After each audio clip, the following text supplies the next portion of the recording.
because Kevin Acee, he put out an initial update in his Padres Daily newsletter about Darvish and how he's going to be traveling to Toronto with the team. Neither Darvish nor anyone else will say what is the plan for him once he gets there. That was before Schilt spoke post-game, and I'll continue with this update. It seems Darvish, who has been working back from an elbow issue since being sidelined in mid-March, will not make another rehab start, and the Padres appear likely to use a sixth starter on the six-game trip to play the Blue Jays and Braves. Stay tuned. Then Schilt came out after today's game. This is from Annie Heilbrunn. Schilt confirms Darvish will not be pitching in Toronto.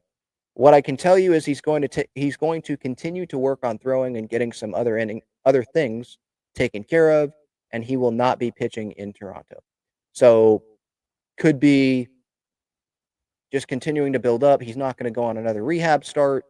They were fine with what they saw when he was pitching in Vegas for El Paso. I think he went, 4 innings, around 50 pitches. And you go pitch in that Braves series when they expand it to a six-man rotation. Getting Darvish back obviously would be big. We saw what Darvish did in the postseason last year. He didn't deserve to lose that last game to the Dodgers, that's for sure.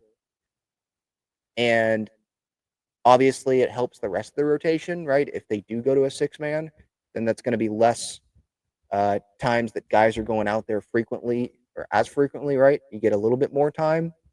Maybe you're more effective. Maybe you have a little bit more to give in that gas tank, and just less innings.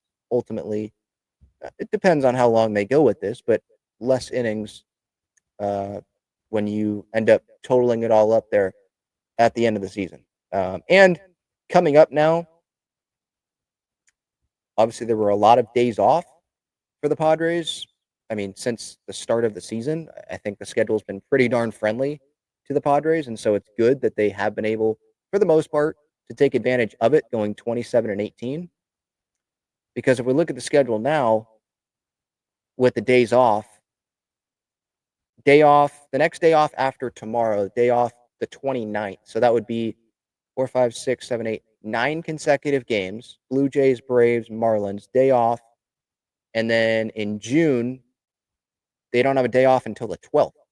So after the day off on the 29th, after that Marlins series, it will be 1, 2, 3, 4, 5, 6, 7, 8, 9, 10, 11, 12, 13 consecutive games. And those last 3 games of those 13 consecutive are against the Dodgers. So that's not great. 4 games in that stretch are at San Francisco against the Giants. Day off after that Dodgers series, and then they play 1, 2, 3, 4, 5, 6, 7, 8, 9, 10, 11, 12, another 13 games in a row before a day off.